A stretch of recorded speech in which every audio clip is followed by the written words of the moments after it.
Hello, everyone, and welcome to a brand new episode of the Jams and Tea Podcast Record Club, where each week one of us recommends an album for everyone else to listen to, and then we review it. And this week, Ryley and I, rather, I think, ceremoniously, considering we had an earlier episode of the podcast where we essentially talked about the entire discography of Oneohtrix Point Never at length, but we've had this record club planned for a while because this is Oneohtrix Point Never's 2015 album, Garden of Delete. Tell us a little bit about Daniel Lopatin's Garden Man. So Oneohtrix Point Never, as many, I'm sure basically everyone who's watching this will know, is the musical moniker of one Daniel Lopatin, who's been making music since the early 2000s, really, originally from Maryland, I believe, but currently based in New York. He is one of the progenitors of sort of plunderphonics into vaporwave aesthetic of music, this sort of idea of taking these archaic sort of sounds of the 80s and 90s and kind of filtering them through a sort of disintegrative musical lens, essentially. A lot of his early music is kind of based around capturing the aesthetics of nostalgia and sort of fracturing and pulling them apart, basically taking archaic samples, reference points, and essentially plumbing the depths of how those sources can be used essentially to manipulate your emotional state, to basically trigger a response within you, a very innate response. Daniel's really great at kind of probing and exploring the power of music to kind of create connections within our brain as well and allow us to both recontextualize, reconnect with the past, but also help us to understand who we've been, who we are, who we might become. And if all that stuff sounds ridiculous and over the top, just know that it is deeply embedded into what Daniel does.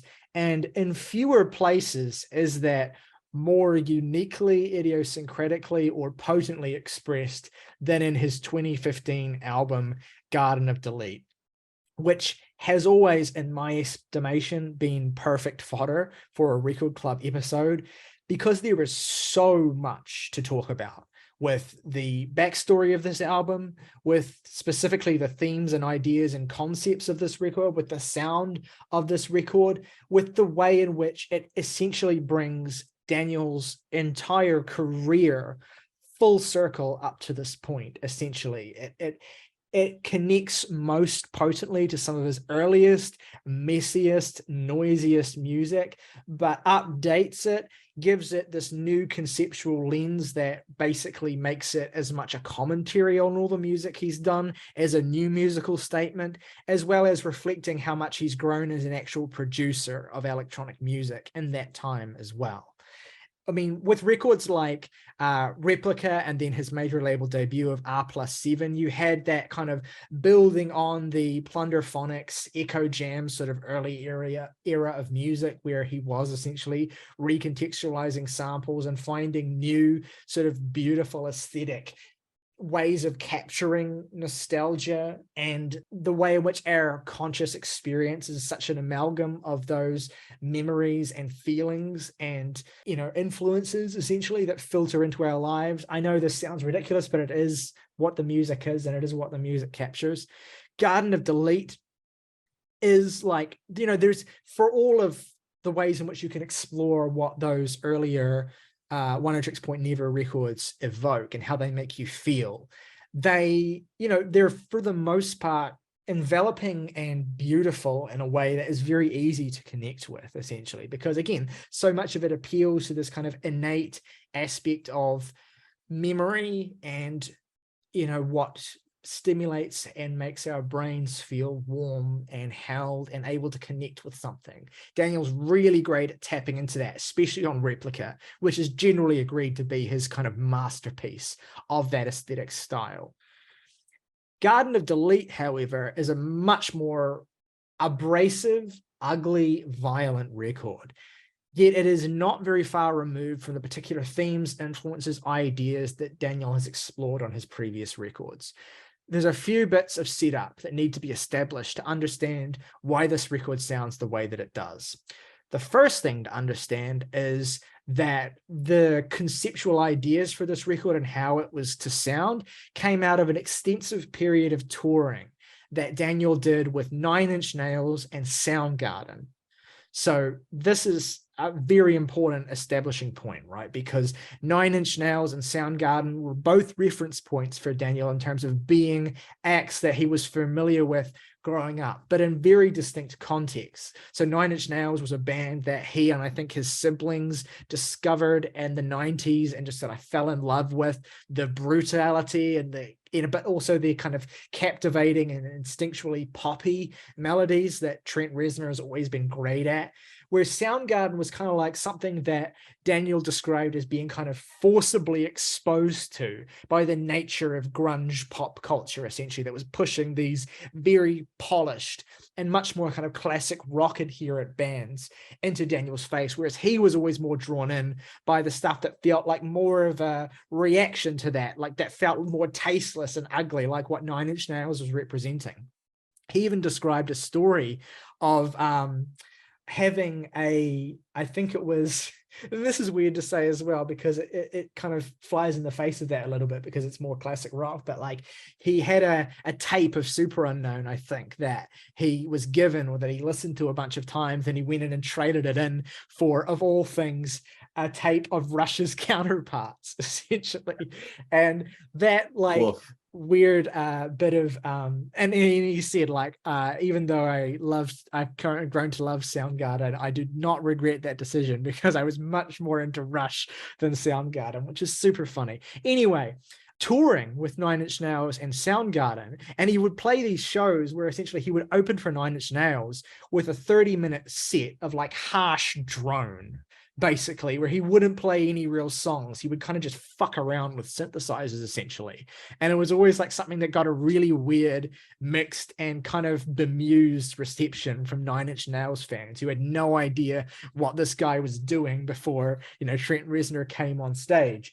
And so Daniel, after making these records and after having a major label debut with R+7, that was like, one of the things that defines that album is that it's a very tasteful exploration of electroacoustic texture, right? Like lots of organ tones, lots of warmth, lots of kind of organic feeling, synthesis on that record. Like it is a very obviously, synthetic album, but there's a lot of warmth to it. And it was a record that Daniel described as, he'd just gotten into a relationship at the time he made R+7. And so part of making that record was kind of like wanting to make something that his girlfriend would want to listen to or would find appealing, as opposed to like some of the weirder, more esoteric stuff that he was doing. And so that was the impetus there. Whereas with Garden of Delete, it was like he specifically isolated himself to make this record. He kind of moved, he didn't make it at home like he typically would. And he had a little bit more of a budget now that he was, again, signed as well to a major label.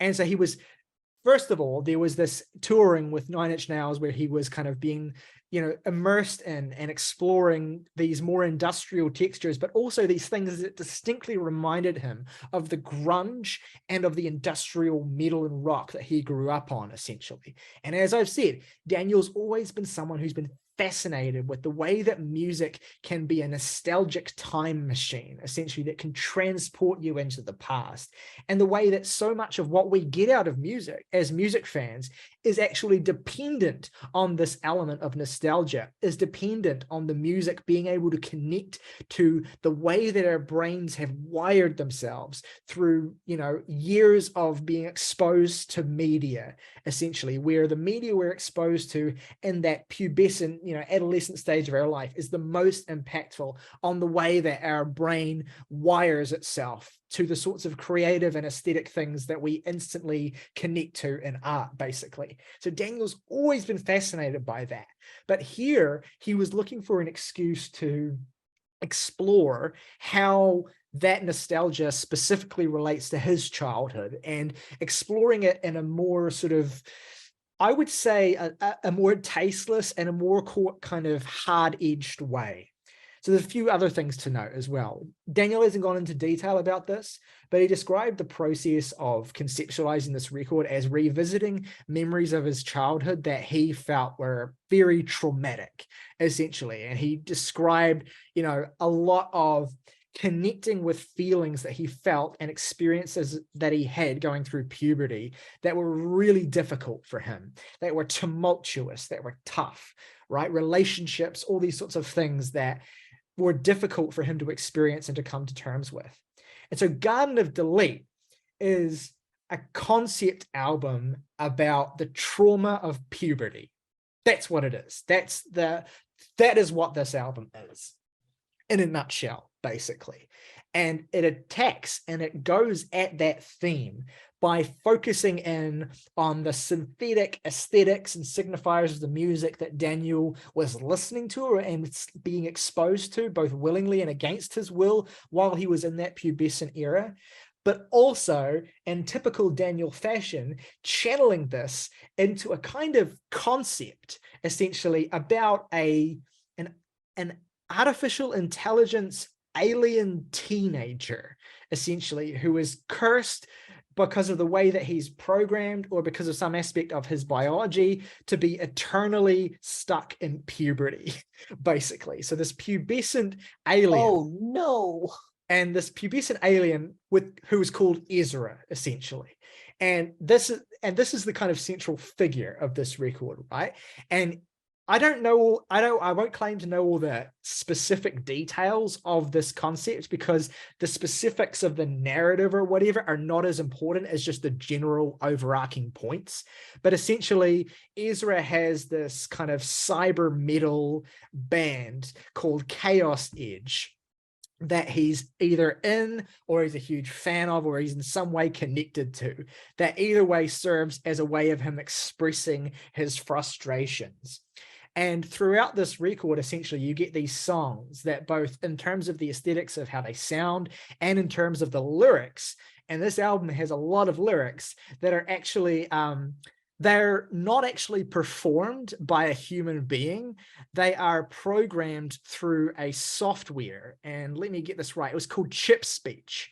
And essentially, it's the software that allowed Daniel to program an artificial intelligence to sing for him, essentially. And he would feed it these kind of bizarre and fragmented and abstract lyrics, building on this idea of pubescent turmoil, essentially, to craft and embellish these songs. So you have this influence of industrial metal, this influence of all of these kind of of grunge specifically. Like, one of his aims with this record is to kind of create these electronic cyber metal songs that are like the kind of pure synthetic equivalent of grunge music. He's essentially kind of trying to Google translate the aesthetics of grunge into this noise electronics shit that he's doing, and he does it and points to particular songs like Animals and I Bite Through It and Sticky Drama as examples of his attempt to do this. So yeah, it's kind of a fucking melting pot, essentially. It's all about, the trauma of puberty, the lingering presence of grunge music, and the way that feeds into that kind of, adolescent development period. The song Sticky Drama is literally, specifically in Daniel's words, a song about the trauma of ejaculating for the first time. And oh no. And so this is the kind of thing that we're talking about. There's sexual themes in this record. There's themes of just self-loathing and body disgust that come through this record as well. There's just lots of ugliness. And the thing about it is, I've had this record in my life since it came out. I remember the rollout. I remember when the very first single dropped, I Bite Through It, because it was just after Apple Music had become a thing. And I was there day one. And I remember when this single dropped and I had the single sitting there on my Apple Music library, and I was just waiting for the next thing. So anyway, and so this album came out when I was 18 years old, right? And I was experiencing it when I was 18 years old. And I don't even think I fully appreciated what it was and what it was about at that time. But in recent years, reflecting on it and going back to it, it's kind of stunning how so much of what Daniel has fed into this record and what he claims it's about and the things he claims have influenced it were things that I was experiencing and going through at the initial time when it came out. And it's one of these weird records where it's like the first few times you listen to it, if you connect with it immediately, that is, which I think Jake and I both have, you probably couldn't explain exactly why, beyond the fact that you really like the sound palette or whatever. But it's, I think, a very emotional record. I mean, so is R+7, but in a very, very different way. But this is like a record that feels just really anguished and like pained and like regularly kind of like just howling out in some kind of, emotional state that the bearer doesn't know what to do with. And funneling that through this kind of alien AI being who's perennially trapped in the worst stage of life. It's funny and silly in a certain way, but also like when you really think about it and listen to the music while processing that, it's fucking tragic. Like this is a really heartbreaking album, to be honest. Whether or not you unpack or look into all the ways that it conceptually is those things, it's really pained in the way that it expresses. And it feels like, it captures so much of that adolescent frustration that you experience going through puberty, right? Well, I'm a self-professed fucking emo fanatic, right? Like ever since I was a teenager, because of the way I encountered music and the bands I encountered, I was just wired for emo sensibilities, for this idea of like tapping into this most pathetic and vulnerable stage of your life and blowing it up to fucking IMAX scale and making the music about wallowing in that. I've always connected with that. And what I haven't really had the connection or the ability to appreciate until recently is how much Garden of Delete is another extension of that musical philosophy or style or idea. This is Cyber-Emo. And that's one of the things. I was going to joke about that, but yep. That is what this is. And it is the only record I've ever heard that I would describe in that way. And like, there's a whole bunch of other things about the ephemera and the additional stuff surrounding this, including the very bizarre music videos that I'll get into. But Jake, I mean, this is one of those episodes where it's like you and I have these, like we have a very similar opinion on the album, but we have these beautifully diverging perspectives in terms of how we've come at it. Whereas I've come at it as this like kind of person who's had it in my life for a really long time and formed this kind of like real tight bond with it. Whereas you've come into it just kind of digesting all of Daniel's music and kind of just sort of trying to assimilate all of it and connecting with it on a pure kind of aesthetic, just raw level. So I'd love to hear what your experience was like when you got to this record and your OPN deep dive, and like how it hit you that first time you heard it and how it hits you now, if you like, as well.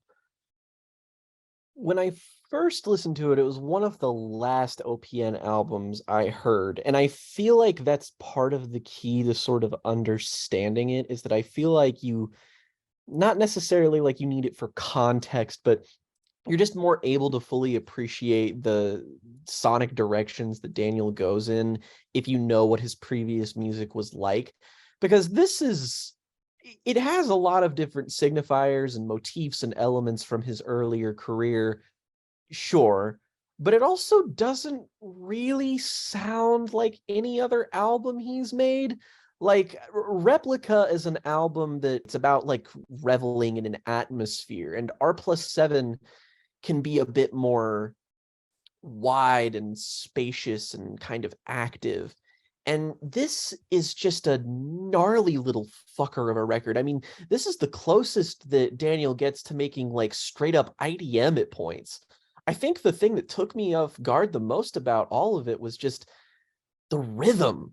The rhythms on this album are fucking nuts. The electronic drums on here, Jesus fucking Christ, they go off on all of these songs. They have these beautifully melodic, but also really kind of harsh, abrasive speed to them, where occasionally you'll be able to pick up an idea or a sort of just a lingering motif that's sort of repeated and elaborated on in songs as they progress. And it's just kind of beguiling to listen to, just because for as many things as I've listened to that are in the world of electronic music, there's just nothing wholly comparable to this.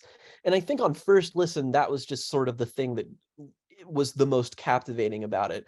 But the more I listen to it, the more it just has this kind of groove, the more it just kind of has this central compelling sonic conceit to it that I just find really fucking satisfying. But it does kind of have a sort of air of melancholy about it, both in how it's kind of structured and in some of the sonic ideas it dabbles in. It reminds me of an album we've talked about this year. It reminds me a little bit of Boards of Canada's GeoGaddy, and how that's an album that's sort of about the decay and corruption of childhood. It almost feels like this is a thematic sequel to that album, the more digital sequel to that's more analog approach to its sound.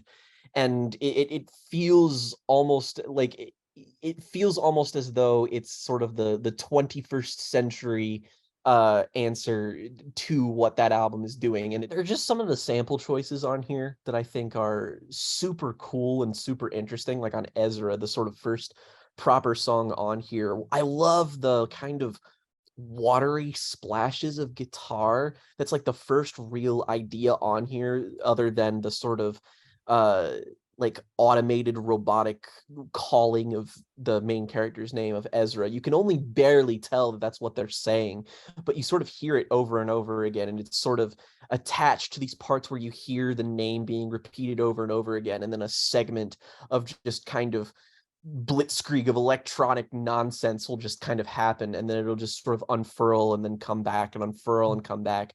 And that sort of push and pull is sort of palpable on the entire album. But I think it's at its best on tracks like Ezra, which I think is one of the many, honestly, perfect songs on here. And then it feels kind of like, it's so strange because up until this point, up until you just said all of that shit, I had no fucking idea about anything involved with this record. I had no clue about any of that shit. But in my head, this song to me very much felt like speeding up being an adolescent child. Like, and it just sounds like it stops whenever that child hears their name being called. And you'll just hear the sort of Ezra, Ezra, Ezra, Ezra. And then it just sounds like you're like watching sped up video footage of like by like times 1,000 of them just like doing like things like listening to music, just because there are lots of interesting sort of samples and melodic ideas that are implanted here. So I think that idea is actually like highly sort of transferable from the theme of the record, but you sort of get the impression that it's just happening in sped up time and then slowing down and then speeding up and then slowing down. And it's interesting that it's just, that's the sort of vision that I got in my head without even knowing that that was the concept of the record. So I think it goes to show that maybe that sort of wacky high concept shit is a little bit more tangible than one might think, especially for an album that is so electronic. And like, there are lyrics on here, but it's not exactly a lyrical album. Yeah, well, I mean, this is the thing. Daniel is a fantastic conceptual artist. So even if you don't know the specifics of the stuff that he outlines in interviews about what inspired this record and the peripheral art that he was doing at the same time that kind of allowed him to get into the headspace to make this music, it still comes through in the record itself because he's that good of an artist. But yeah, Ezra is like, it's a great, I mean, in concert with the very kind of glitchy intro that precedes it, it feels like, you know, this alien AI kind of coming to life, literally powering up in the first few seconds of Ezra, where it's like a flirting between silence and sound. And as that kind of machine powers up, essentially the song gets louder and more distorted and more kind of cluttered, and actually condenses to a very kind of concise 4-minute format. A lot of what the rest of this record will do with longer form pieces and progressions. And then you get Sticky Drama, which is like the most sort of overt piece of like adolescent sort of just disgusting self body hatred, kind of evoking just pure disgusting. I mean, the textures in this song are literally kind of revolting to me. They're like distorted, staticky, just ridiculously compressed. synthesizer tones, all I think created with Max MSP as well. So I think there's basically nothing on this record that is organic in any sense, aside from maybe some of the samples. It's all kind of like programmed. But so even the guitar parts on this record are all sort of synthetically constructed in the same way that Autechre constructs sounds, actually, because they also use Max MSP to do that. But anyway, yeah, so Sticky Drama, which again, as I said, is this kind of like conceptually is this sort of like revolting, absurd exploration of like sexual discovery through the, the idea of like the foreign horror of the orgasm to an early pubescent teenager. There's a really, really hilarious and just perverse way that he finds a visual metaphor for this in the music video as well, where like ejaculate is represented by Nickelodeon slime, and like and that's just like a really fucked up way of like visually representing. And like the whole music video is kind of about these kind of kids who are sort of like in this like modern digital detritus landscape, but they're at war with each other, and it's violent and disgusting, and there's stabbings and all this kind of awful, disgusting fake body fluids flying around the place, and it's just horrific. And it's just an eyesore as well, like it's deliberately visually made to look disgusting, like a videotape that's been like recorded over 50 times. The amount of like detail and like thought and just like sheer creativity this dude puts into the music and the things surrounding it is utterly bonkers. I mean, you contrast that video with a video for Animals, which is like a single shot of Val Kilmer that's like kind of just like take it and just kind of like cut up and like just weirdly edited, and I can't describe it. You just have to go and watch these videos after. They're fucking weird, man. But anyway, so yeah, the songs themselves. So Sticky Drama is just it's disgusting. It's like the vocals in this song are like screeches of pain, like, but also at the same time it's like you can't tell whether this is pure pain or orgasmic pleasure or something else entirely. It just sounds so I don't know, but it's heavy as hell, right? Like it feels like putting your head inside of a fucking vice and having someone fucking tighten it. God, this song is wacko. It actually reminds me a lot of the album from this year from Death's Dynamic Shroud, not Dark Life, but Transcendent Spot, which is an album that has like the first proper song has a lot to do with like humanity and like organic body dysmorphia and stuff, and there's a lot of really gross electronic like squelching on it, and just like it makes you feel like you're listening to like the sounds of a body horror film. And this song gives me very similar vibes, with its more sort of abrasive kind of collisions of just pure noise that happen in the center here. It's just like it's almost like a sea of static and just these just absolutely like machine gun drums that are just so fucking awesome to listen to. I like it's definitely a gross sounding song, but it's like also just really awesome to listen to. It's one of those things that just sort of tickles all the parts of your brain that like you really want stimulated when you listen to electronic music. And it feels like maybe one of the most like maximal moments. It really feels like it's sort of tugging you along with it as it's just sort of goes off and sort of shoots off into the stratosphere. It just has this magnetism that like, and a sense of forward momentum that a lot of his other music doesn't necessarily have. I always find that he manages to find a really holistic approach to sound, and where he balances melody and rhythm and sort of enveloping an atmosphere, where again, this album is just super rhythmically driven. It's so full of forward momentum, and it has that sort of like some of the stuff that I don't actually super care for in OPN's earlier career is the harsher, more abrasive power electronics or just harsh noise stuff, just because it always felt a little one note to me. It just doesn't feel like it has the same inventiveness as his other stuff.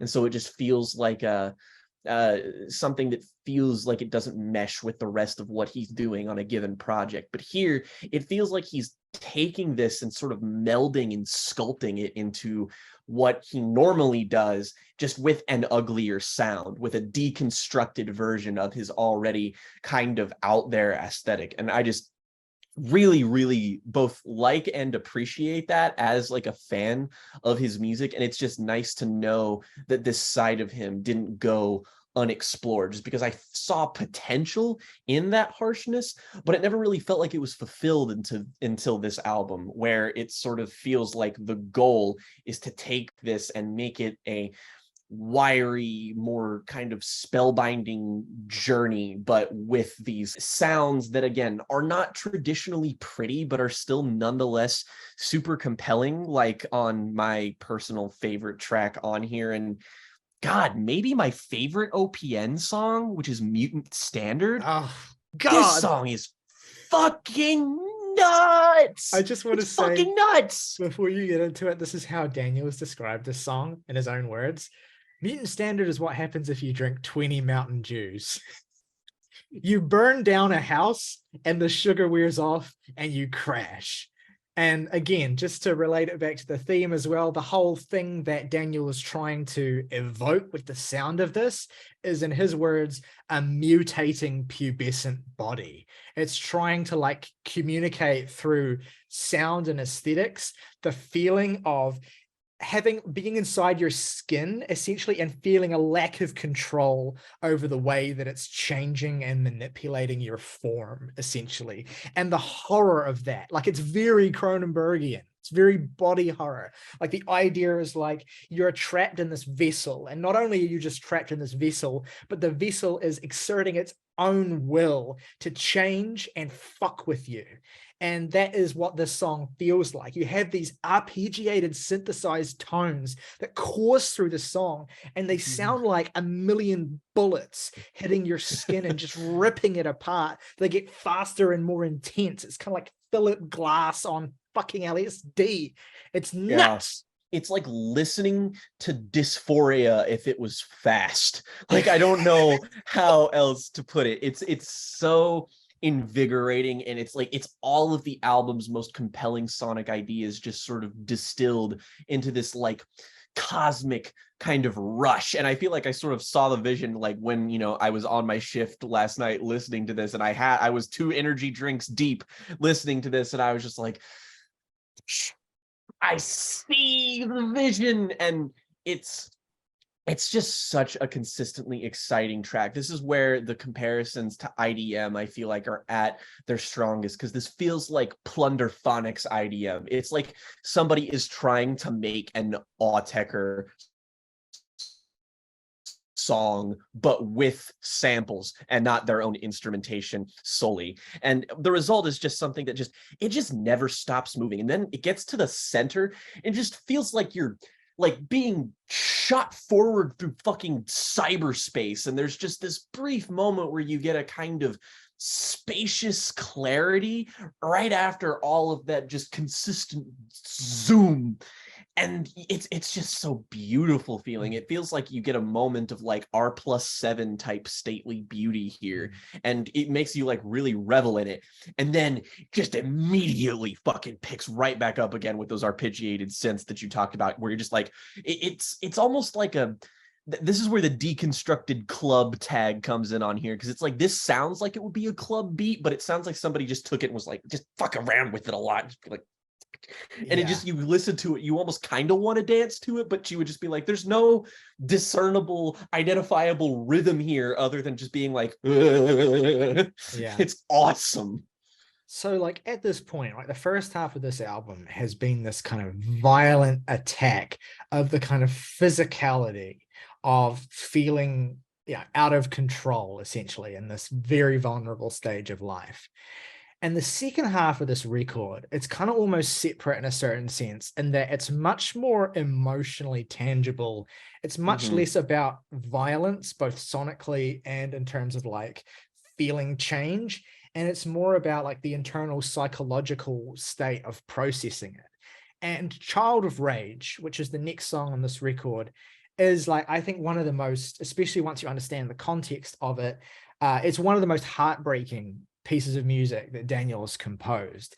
It's named after a documentary about a girl named Beth Thomas who was Terrifying documentary. horribly physically and sexually abused as a child, suffered from reactive attachment disorder. And Daniel had a fascination with this documentary because he kind of fixated on it when he was 16, and obviously presumably going through some difficult shit of his own.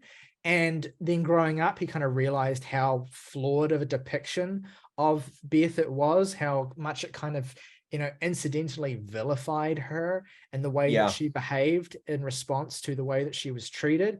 And so this song is a kind of attempt to sort of, in a weird way, correct the record and kind of pay tribute to her strength. And I think obviously while there's very little, there's no lyrical content, there is a sample from that documentary here, but it is all in the tone. It's all in the feel of this. It's in the warmth of this. It's the one that aesthetically maybe most recalls R+7 to a certain extent. There's a real contrast here between the title and the theme and the idea and the actual kind of, for lack of a better word, calmness of the sound relative to what we've been used to on this point anyway. But ultimately, it just kind of feels like this beautiful elegy, essentially, to being broken down, essentially as a child, and being able and making it through that, essentially, and coming out on the other end of it, having this kind of disaffection for it, looking back, and this sort of, ability, this extent to which you've had to disconnect yourself from it in order to survive. But also Daniel being inspired by the fact that Beth did survive and ended up being an advocate for people with her disorder, and ended up sort of essentially, being able to save herself. And so this is a sort of elegy for the people who weren't able to do that, but also a tribute to Beth's own strength. And it's, it's strange to bring up all this sort of stuff in the context of an album like this, but it is relevant, and it does showcase the diversity and the genuine emotional palette to this music that I think people overlook when they describe both this album and when they describe this kind of electronic music generally. And so much of, and you could argue that all this sort of inspiration stuff is entirely peripheral, but I think it actually, as Jake has already pointed out with Ezra, I think it filters in enough to the way this music sounds and the impression that it gives off, that actually knowing these details doesn't change the songs, but it embellishes the feelings they already give you. And that leads into Animals, which is one of my favorite Oneohtrix Point Never songs. It is an incredibly sad piece of music.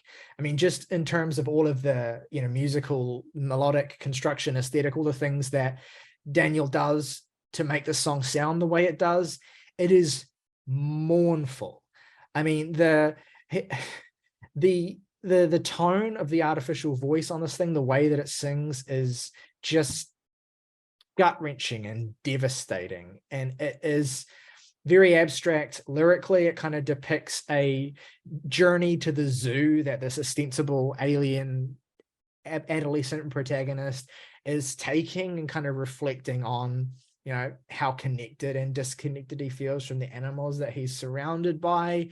It has the eternal lyric, "When we come, are we really free?" Which is just an amazing moment to read on the lyric sheet as you're going through this. But it's also, like, in moments, its abstraction is just utterly breathtaking, like at the end where the AI essentially just sings in this just utterly heartbroken cadence, "Kiss the sky, tear in your eye, it's nothing." This song really gets to me. And, for the longest time, again, I couldn't understand or explain or articulate any of the reasons why it makes me feel the way it does. But listening to it now and knowing what inspired it and having the context of the songs around it, it really makes sense. I mean, what do you think, Jake, about this particular turn at this point in the record? We're getting into these songs that are less heavy and more sort of moody. I mean, this is honestly what Daniel tends to do best, in my opinion, at least, is sort of contrast those moments of just raw energy with stuff that's on stuff like Animals, kind of raw, and like I would describe this song as almost elegiac. I mean, it's you're right. This is all that stuff, it could be argued that that's sort of on the peripheral, that it's not totally necessary, but it's also something that like it makes complete sense, just because this sounds like it's like a choral digital dirge, like the parts where they pitch shift the vocals sort of in that like final third, so being like just as high as they possibly can get, and they're just sort of echoing and reverberating in the mix. It's like agonizing to listen to. It's not like painful or anything. You're just kind of like,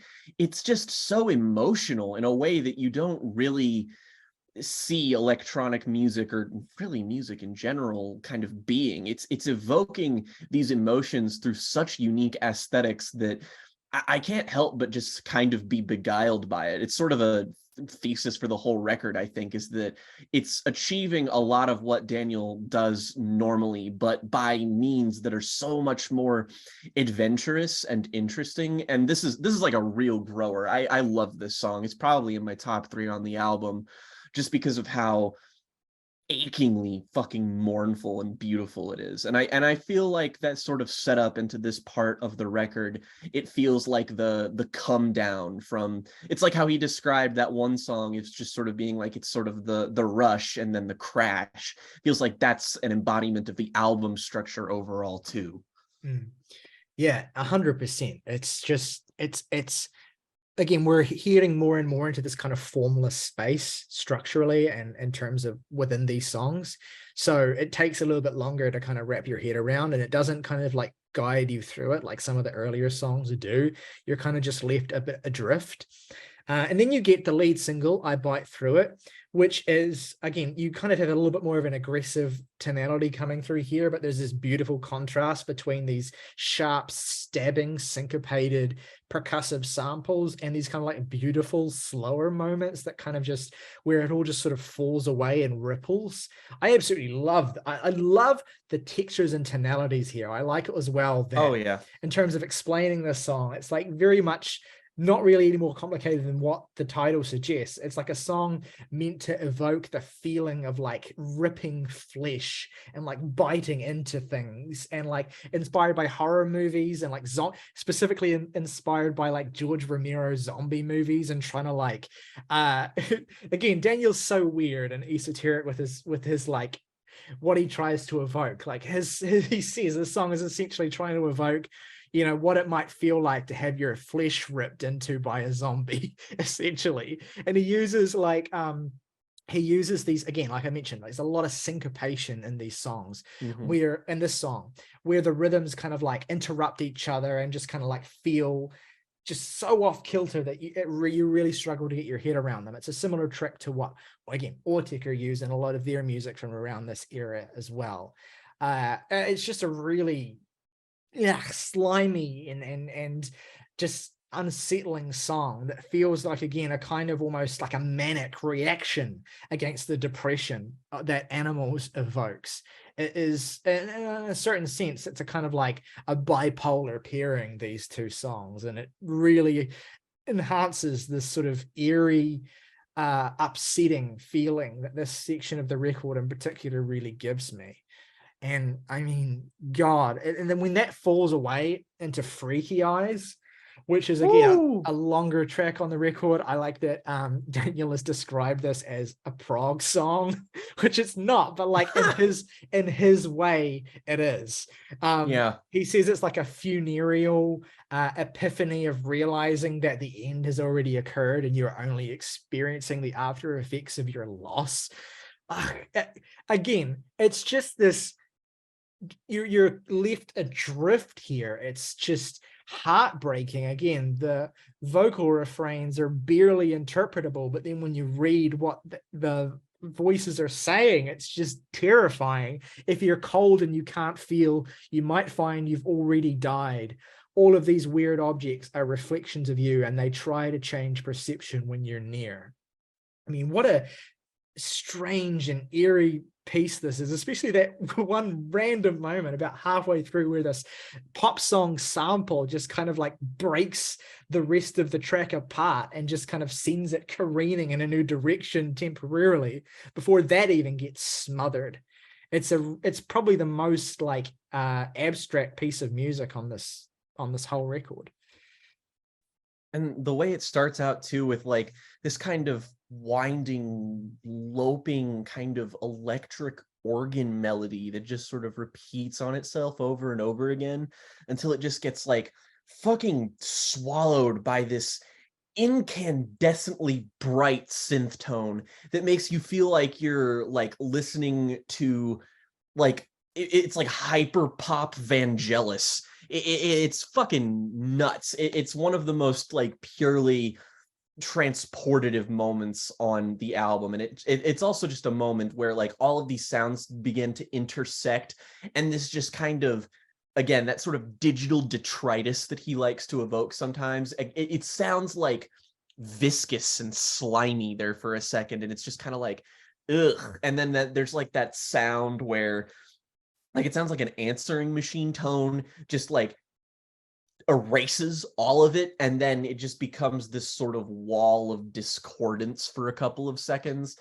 It's just it's weird to try and like describe all of this, but it's like it has such an iron grip on mood and tone and atmosphere that you never truly feel like you feel lost in it, but in the way you want to feel lost in an album like this, where there's things that you want to discover and uncover, whereas you're like, oh, I don't know how to feel, but like it feels like there is some kind of emotional grounding on all of it. And that sort of idea that these have like really specific meanings to Daniel, and how he's describing them, like that makes a whole lot of sense to me, just because they feel like reconstructed and deconstructed memories that are made form with sound. So I really get that from him. It feels really, you have to be very interrogative of the music in general, but I feel like that's the best way to enjoy music like this. Yeah, and I mean, look, I've described this as cyber-emo, and I've talked about how it kind of touches on a lot of the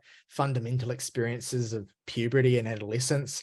And so, of course, if it's an emo record, has to have a breakup song on it, and which is what Lift is. A very underrated penultimate song on this record, which Dan describes as a ballad about codependency that's designed as like a series of text messages you would send to someone that you miss.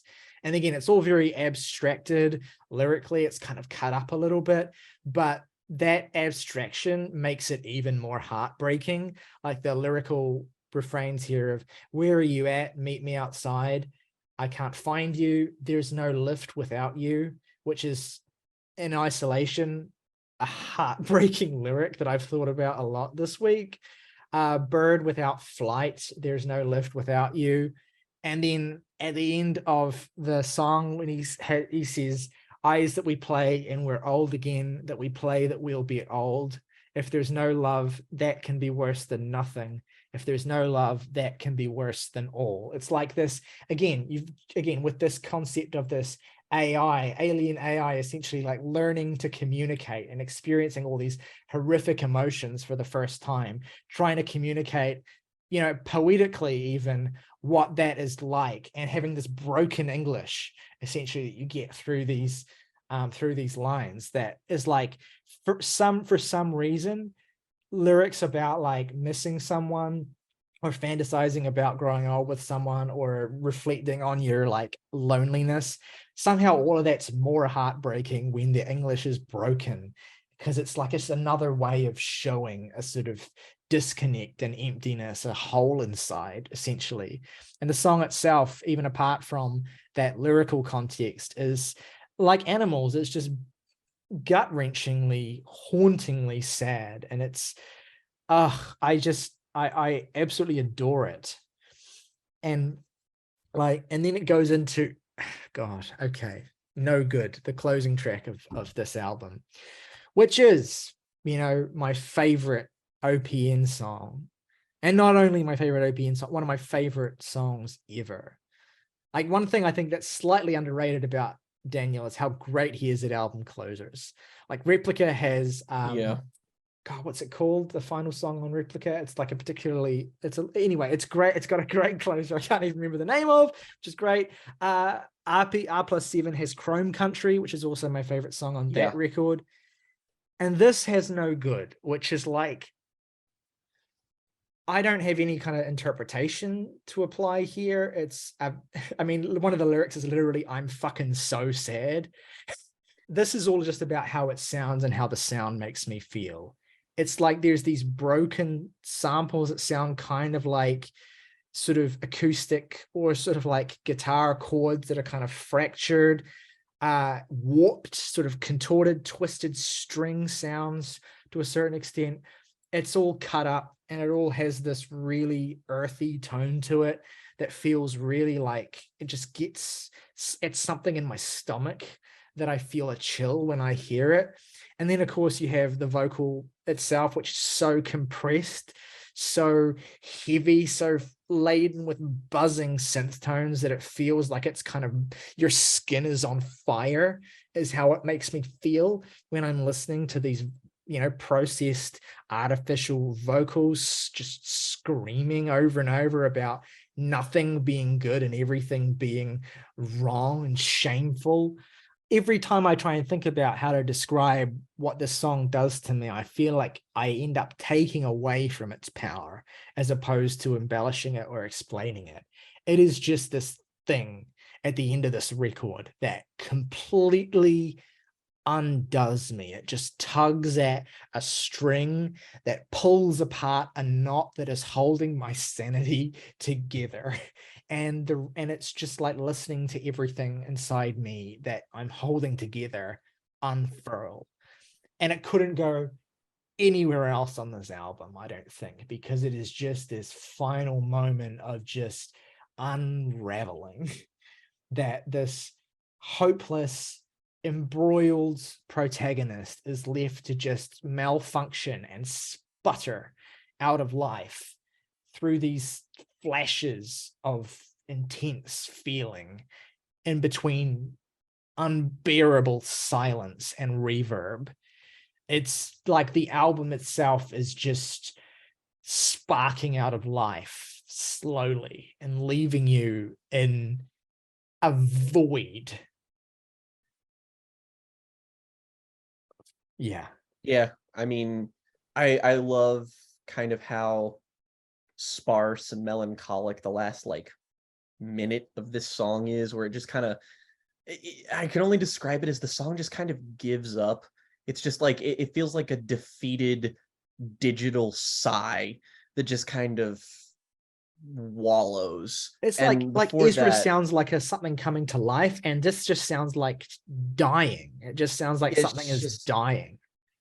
It's just bleeding out and then just kind of letting it happen. And it's like, and it doesn't immediately sound that way, but I think especially within the context of the record, it really does kind of feel like a perfect deflation. And it's also just a showcase for how great OPN's production as a whole is that one of the things about electronic music is that, a lot of elements of it can sound rather flat or stilted or kind of have a separation with the listener to some extent.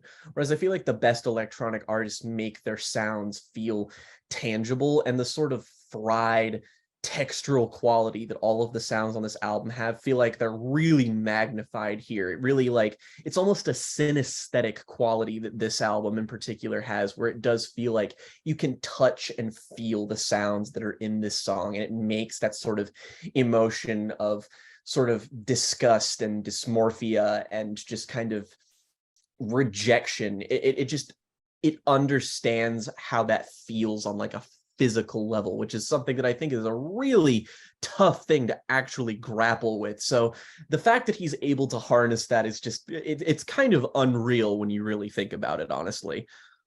Yeah, I mean, like, I feel like there are, so many like potential video essays to be made on this album, like Oh, reading it through a gender lens or whatever, that it feels like this weird un like it maybe even though it came out like 7 years ago, it feels like it's almost too new to be fully appreciated. And one day, like, people will yeah. look at this and be like, Jesus Christ, this is a masterpiece.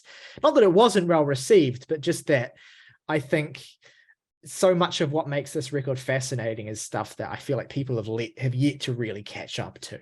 But to me, it is one of the great pinnacles of electronic music in the 2010s. I think it's one of the great pinnacles of, I'm going to say it, modern emo, or even modern like nu metal revisionism. It's so funny because like at the time this was made, nu metal revisionism wasn't a thing yet, and now it Mhm. absolutely is. Like, people are going back and being like, we were really too harsh to nu metal. And even we have done this on this podcast, going back and reflecting on how that music has aged and how it resonates with us now. And it's like Garden of Delete to me was doing that in 2015, was taking and reflecting on a lot of what that late 90s era of rock music represented and aesthetically put forward, and just filtering it and bringing it into this new space where people were ready to kind of appreciate it in 2015, and kind of like, it was critically heralded and all that sort of thing. But really, when you dig into it deep down, it's really just another, it's another just hard on sleeve, brutal, like, tasteless showcase of raw pain. And that is something that is, I think, really intuitive and easy to appreciate. But also, when you really let this record marinate with you, it becomes so much more even. And it's so indelibly linked into my identity at this point. It's just, yeah, I think that if I were to like try and, this is a stupid, very nerdy exercise, but if someone were to like give me an album where like I can't ask you any questions about who you are or get to know you anyway, you just have to give me records, and those records have to help me understand who you are, this would be one of them. Easily one of the first few that I would think of, to try and, like, if I had to communicate who I am purely by giving out a record recommendation and no other information, I would give out Garden of Delete as one of the first few things, because I feel like so much of what this record does, its approach to its themes, aesthetically, thematically, lyrically, musically, all that sort of stuff, reflects who I am in a way. So yeah, it's a masterpiece, and I'm very glad that we finally got to talk it through and do it justice, piece by piece, because someone had to. Me too. I mean, like, I found this really compelling, but knowing that we had to unpack it sort of further listens is that it just, with an album like this, with its, raw density, the more I listened to it, the more I really liked it, to the point where I would have said that it was like on the edge of like the top 3 records from OPN for me, to now like, I don't know. It's a toss up between this and Replica for my favorite. Depending on what day you ask me, I might even say that this is my favorite. It's a toss up between those two, but Mhm. I do think it pulls out ahead of R+7 for me. But it's just, it takes a bit of untangling, sure, but it's so deeply rewarding. So, maybe if you listened to this in the past and maybe you thought it was good, but maybe didn't quite see the vision, give it a couple of listens and see if it kind of unfolds before you, because I guarantee you there's a lot to love about this. It just, might take a little bit. All right, well, shall we do our favorite tracks and ratings then? Jake, why don't you go first? All right. 3 favorite songs on here. Gotta go with Mutant Standard, Animals, and Ezra. Least favorite of like the proper pieces of music here, I'd say that my least favorite is probably I Bite Through It, but that's still a great song, so doesn't really mean much. And yeah, I give this a 9 out of 10. It's a fucking amazing record. My 3 favorite tracks on this are No Goods, as I said, my favorite OPN track. Mutant Standard and Ezra. I mean, it's kind of hard to escape those. A special shout out to Animals and Lift, though. I do think both of those deserve more love. Least favorites. I just don't have one. Like, I think even the strange interstitial moments contribute in their own way, especially SDFK, which is like a very eerie piece of drone music that just randomly comes to life in its final stretch. I need to have the moment where I fully commit to the rating, I think, to give it the 10, but it's so close. I'm going to give it a 9.5 with the caveat that, rating aside, this is absolutely one of the records out there that means the most to me, certainly among electronic focused records and certainly among records of the 2010s. This is a masterpiece, which gives us an average overall of 9.3 for Oneohtrix Point Never's Garden of Delete. Let us know at home what you think of this record. What's your favorite Oneohtrix Point Never record? Is it this or is it something else? Is there anything else you would like to hear us talk about? I'll try and put a link to that, whichever episode it was, where we just basically spent 20 minutes talking about his fucking discography on one of our main episodes. That was a really fun convo. But great to finally get the chance to really dig into this. Again, let us know what sort of records you'd like to hear us talk about, what you think of this album, any of your thoughts in the comments below. If you enjoyed this conversation, please consider giving it a like and subscribing if you haven't already. There is plenty more where this came from, and it'll be up. It's up every Monday, Wednesday, Friday here on this channel. If you want to go above and beyond and support us even more, you can hit the join button, and for just $1 a month, you can become a member of the Jams and Tea family, get your name and the title call of every video on this channel, plus if you want to recommend us something to listen to, your recommendation will go to the top of the pile. As always, though, folks, rock over London, rock on Chicago, Nickelodeon, the first kids network.